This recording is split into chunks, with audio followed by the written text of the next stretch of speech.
নমস্কাৰ প্ৰিয় দৰ্শক, আন এটা গুৰুত্বপূৰ্ণ ভিডিঅ'লৈ আপোনাক স্বাগতম জনাইছোঁ। 21 বছৰৰ পিছত সকলোতকৈ ডাঙৰ পৰ্টেল আহি আছে, 444 পৰ্টেল। আপোনাৰ যিবোৰ আশা আছে, যিবোৰ ইচ্ছা আছে, আপুনি বিচাৰে যে এই সকলোবোৰ ইচ্ছা, সকলোবোৰ আশা অতি সোনকালে মেনিফেষ্ট হৈ যাওক। তেনেহ'লে এই দিনটো আপোনাৰ বাবে বহুত ইম্পৰ্টেণ্ট হয়। এই ভিডিঅ'টো আপুনি মনোযোগেৰে শুনিব আৰু খুব মনোযোগেৰে এই প্ৰয়োগটো কৰিব, কাৰণ এই দিনটো আকৌ বহুত বছৰৰ পিছত আহিব আৰু 21 বছৰ পিছতহে এই সংযোগটো আহিব তথা এই দিনটো আহিব। সেইবাবে এই দিনটো আপুনি কেতিয়াও মিছ নকৰিব। এইটোৱে আটাইতকৈ বেষ্ট ডে হয়। প্ৰিয় দৰ্শক, আছামিজ এষ্ট্ৰলজিলৈ আপোনাক স্বাগতম জনাইছোঁ।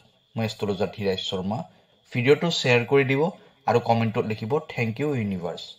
প্ৰিয় দৰ্শক, যদি আপোনাৰ ব্যক্তিগতভাৱে কিবা সমস্যা হৈ আছে, তেনেহ'লে ভিডিঅ'ৰ স্ক্ৰীণত দিয়া নম্বৰত আমাৰ সৈতে যোগাযোগ কৰিব। আমি আপোনাৰ সমস্যাসমূহ সমাধান কৰিবলৈ চেষ্টা কৰিম। এতিয়াও ভিডিঅ'ৰ পৰৱৰ্তী অংশলৈ যাওঁ। 444 এই পৰ্টেলটো আহি আছে 4 এপ্ৰিল 2025। এই দিনটোত আপুনি কি কৰিব লাগিব? দুটা মাত্ৰ সৰু টেকনিক কম। সেই টেকনিক দুটা ব্যৱহাৰ কৰি আপোনাৰ ইচ্ছাবোৰ পূৰণ কৰিব পাৰিব। এই উপায় দুটা সকলোৱে কৰিব পাৰিব। যিকোনো বয়সৰ মানুহে এই উপায় দুটা কৰিব পাৰিব। 4 এপ্ৰিলৰ দিনা যিকোনো সময়ত আপুনি উপায় দুটা কৰিব পাৰিব। আপুনি যদি ক'ৰবাত ভ্ৰমণ কৰিব গৈছে, তাত গৈ আপুনি এই উপায় দুটা কৰিব পাৰিব। এই যে মই আপোনাক দুটা উপায় তথা পদ্ধতিৰ বিষয়ে কওঁ, আপোনাৰ যিটো পদ্ধতি সহজ যেন লাগে সেইটোৱে আপুনি কৰিব পাৰে।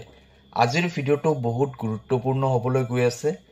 এপ্ৰিল মাহ অৰ্থাৎ 4 নম্বৰ মাহ আৰু 4 তাৰিখ, এই দুয়োটা নাম্বাৰ যেতিয়া একেলগ হয় তেতিয়া এটা বিশেষ পৰ্টেল হয়, 444 পৰ্টেল। এই 444 নাম্বাৰটোৱে আমাৰ প্ৰত্যেকৰে জীৱনত ৰাহু গ্ৰহৰ প্ৰভাৱ পেলায়, কাৰণ 4 সংখ্যাটো হ'ল ৰাহু গ্ৰহৰ সংখ্যা। ৰাহু গ্ৰহৰ কৃপা আপুনি পাবলৈ আৰম্ভ কৰিব। অৰ্থাৎ 444 পৰ্টেলটো যদি আপুনি দেখা পাইছে, তেনেহ'লে ইয়াৰ অৰ্থ এইটো হ'ল যে আপুনি বিবেক বুদ্ধিৰে কাম কৰিব লাগিব। যি কাম আপুনি কৰি আছে, সেই কাম আপুনি মনোযোগ দি কৰিব লাগিব। যেতিয়া 4 গেট ৱে অপেন হয়, ইয়াৰ সম্পূৰ্ণ বেনিফিট আপুনি ল'ব লাগে। সেইটো সময়ত 4 সংখ্যাটোৰ এনাৰ্জি আপুনি গেইন কৰিব লাগে। 444 নাম্বাৰটো যদি আপুনি বেলেগ দিনতো দেখা পায়, তেনেহ'লে বুজি ল'ব যে ইউনিভাৰ্ছৰ পৰা আপুনি বাৰে বাৰে মেছেজ পাই আছে যে আপুনি যি কামত ব্যস্ত হৈ আছে, যি কাম আপুনি কৰি আছে, সেই কামটোত সফলতা পোৱাৰ সময় আহি গৈছে। সেই কামটোত আপুনি সম্পূৰ্ণৰূপে নিজৰ বুদ্ধি প্ৰয়োগ কৰাৰ সময় আহি পৰিছে। আপোনাৰ উইচবোৰ সম্পূৰ্ণ হোৱাৰ সময় আহি পৰিছে। আপোনাৰ কৰ্মক্ষেত্ৰত যিকোনো সুযোগ পোৱাৰ সময় আহি পৰিছে। আপুনি চাকৰি কৰক নাইবা ব্যৱসায় কৰক, যিকোনো ক্ষেত্ৰতে আপুনি সুযোগ লাভ কৰাৰ সময় আহি পৰিছে। এই এনাৰ্জিখিনি, এই ফ্ৰিকুৱেঞ্চিখিনি আপুনি পোৱাৰ বাবে 4 এপ্ৰিলৰ দিনা এই দুটা প্ৰয়োগ কৰিব পাৰে। তেতিয়া এই এনাৰ্জিখিনি তথা এই ফ্ৰিকুৱেঞ্চিখিনি পাৰ্মানেণ্টলি আপোনাৰ ওচৰত ছেভ হৈ থাকিব। ইয়াত আপোনাক দুটা পদ্ধতিৰ কথা কোৱা হ'ব। এই দুটা পদ্ধতিৰ ভিতৰত যিটো পদ্ধতি আপুনি সহজ যেন পায়, সেইটোৱে আপুনি কৰিব পাৰিব। সকলোতকৈ বেছি ভাল হ'ব প্ৰথম পদ্ধতিটো, যিটো মই আপোনাক অতি সহজভাৱে ক'বলৈ গৈ আছোঁ। ইয়াৰ দ্বাৰা আপোনাৰ ইচ্ছাবোৰ অতি সোনকালে পূৰণ কৰিব পাৰিব। প্ৰথম টেকনিকটো বহুত বেছি শক্তিশালী হয়।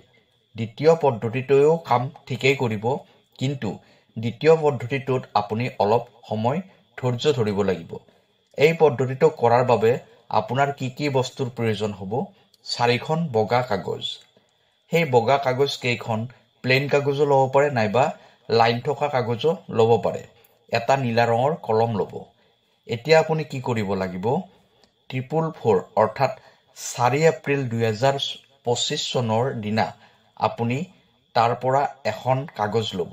সেই কাগজখনত আপোনাৰ ইচ্ছাবোৰ লিখিব। আপোনাৰ যিমান ইচ্ছা আছে, এটা ইচ্ছা হ'ব পাৰে, দুটা ইচ্ছা হ'ব পাৰে, আপোনাৰ পৰিয়ালৰ কাৰোবাৰ ইচ্ছা থাকিব পাৰে, এই সকলোবোৰ ইচ্ছা মিলাই ম্যাক্সিমাম 4টা ইচ্ছা লিখিব পাৰিব। সেই ইচ্ছাবোৰ আপুনি কেনেকৈ লিখিব? সেই ইচ্ছাবোৰ আপুনি প্ৰেজেন্ট টেন্সত লিখিব লাগিব। প্ৰেজেন্ট টেন্সত এনেকৈ লিখিব, মোৰ ঘৰটো এতিয়া বনাই আছো। এতিয়া মোৰ 3 লাখ টকা প্ৰতিমাহে উপাৰ্জন হৈ আছে। এতিয়া মই বহুত সুখী হৈ আছো। এতিয়া মোৰ নতুন চাকৰি হৈছে। এতিয়া মই অফিচলৈ গৈ আছো। এতিয়া মোৰ ব্যৱসায় বহুত ভালদৰে চলি আছে। মোৰ উপাৰ্জন এতিয়া বহুত ভাল হৈ আছে। এতিয়া মোৰ ল'ৰা ছোৱালীৰ বিবাহ হৈ গ'ল। তেওঁলোকে বিবাহিত জীৱনত বহুত বেছি সুখী হৈ আছে। এতিয়া আমি বহুত ভ্ৰমণ কৰি আছো। এতিয়া জীৱনটো উপভোগ কৰি আছো। এতিয়া আমাৰ সকলোৰে স্বাস্থ্য ভাল হৈছে। এইবোৰ আপোনাক মই উদাহৰণে দিলো। এইদৰে আপুনি প্ৰেজেন্ট টেন্সত লিখিব পাৰিব। অৰ্থাৎ কামখিনি বৰ্তমান চলি আছে। এনেকুৱা ধৰণে লিখিব লাগিব। এইবোৰ লিখা হোৱাৰ পিছত আপুনি চকু বন্ধ কৰি কল্পনা কৰিব লাগিব যে এইবোৰ ঘটনা আপোনাৰ লগত ঘটি আছে। সেই সুখৰ মুহূৰ্তটো আপুনি অনুভৱ কৰক। সেই কাগজখন আপোনাৰ বুকুৰ মাজত ৰাখিব আৰু এটা কাম আপুনি কৰিব লাগিব। কাগজখনৰ যিকোনো এটা ঠাইত 444 লিখিব লাগিব। আপুনি আপোনাৰ উইচবোৰ লিখিলে আৰু 444 এটা ঠাইত লিখি ৰাখিলে। এতিয়া আপুনি এইখিনিলৈ কৰিলে। এনেকৈ আপুনি 4 দিন 4খন কাগজত লিখিব লাগিব। আপুনি 4 এপ্ৰিলৰ পৰা লিখা আৰম্ভ কৰিব। প্ৰতিদিনে এখনকৈ 7 এপ্ৰিললৈ লিখিব। 4 এপ্ৰিলৰ পৰা 7 এপ্ৰিললৈ 4খন কাগজ আপুনি সম্পূৰ্ণ লিখা হ'ব। 4 এপ্ৰিলত এখন কাগজত লিখিব, 5 এপ্ৰিলত এখন কাগজত লিখিব, 6 এপ্ৰিলত এখন কাগজত লিখিব আৰু 7 এপ্ৰিলৰ দিনা এখন কাগজত লিখিব। প্ৰথম কাগজখনত যিখিনি কথা লিখিছে, বাকী 3খন কাগজতো একেই লিখিব লাগিব। এই লিখা কাগজখিনি আপোনাৰ ৰুমৰ পশ্চিম দিশত ৰাখিব লাগিব।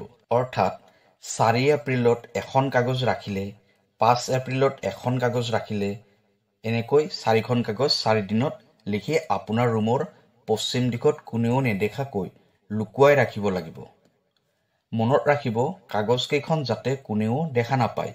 এতিয়া আহক দ্বিতীয় পদ্ধতিটোৰ বিষয়ে জানি লওঁ। দ্বিতীয় পদ্ধতিটোত 4 দিনৰ সলনি আপুনি এদিনতে 4খন কাগজত লিখিব লাগিব। আপুনি এতিয়া এখন কাগজত লিখিলে, 1 ঘণ্টা পিছত আকৌ এখন কাগজত লিখিলে, আকৌ 1 ঘণ্টা পিছত আন এখনত লিখিলে, এনেকৈ দিনটোৰ ভিতৰত আপুনি 4খন কাগজত লিখিব লাগিব। গোটেইকেইখন কাগজত একেটা ইচ্ছাই লিখিব লাগিব। বেলেগ বেলেগ ইচ্ছাৰ কথা লিখিব নোৱাৰিব। আৰু এই গোটেইকেইখন কাগজ লৈ আপোনাৰ ৰুমৰ পশ্চিম দিশত ৰাখি দিব 4 দিনৰ বাবে।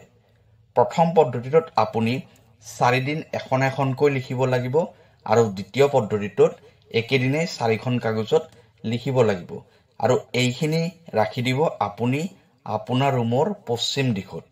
4 দিন সম্পূৰ্ণ হোৱাৰ পিছত এই কাগজখিনি আপুনি জ্বলাই দিব, নাইবা আপুনি মাটিত পুতি থব, নাইবা আপুনি বৈ থকা পানীত উটুৱাই দিব। সম্পূৰ্ণ বিশ্বাসেৰে কৰিব আৰু আপুনি কামটো কৰা হোৱাৰ পিছত ক'ব, থেংক ইউ ইউনিভাৰ্ছ, মোৰ ইচ্ছাবোৰ পূৰ্ণ কৰি দিয়াৰ বাবে, মোক সম্পূৰ্ণ সহায় কৰাৰ বাবে। মই আপোনাৰ ওচৰত নিজকে সমৰ্পণ কৰিছো। মই জানো আপুনি যি কৰিব মোৰ ভালৰ বাবেই কৰিব। এনেকৈ কৈ আপুনি নিজকে ইউনিভাৰ্ছৰ ওচৰত সমৰ্পণ কৰি দিব। তাৰপিছত চাওক কেনেকুৱা ধৰণৰ চমৎকাৰ হয় আপোনাৰ জীৱনত। এই উপায়টো কৰা হোৱাৰ পিছত ইয়াৰ ৰিজাল্টটো আপুনি নিশ্চয় জনাব। এই ভিডিঅ'টো আপুনি যিমান পাৰে শ্বেয়াৰ কৰি দিব, যাতে সকলোৱে লাভৱান হ'ব পাৰে। প্ৰিয় দৰ্শক, ভিডিঅ'টো আপোনাৰ কেনেকুৱা লাগিলে নিশ্চয় জনাব। কাইলৈ আকৌ লগ পাম অন্য এটা ভিডিঅ'ত। ধন্যবাদ।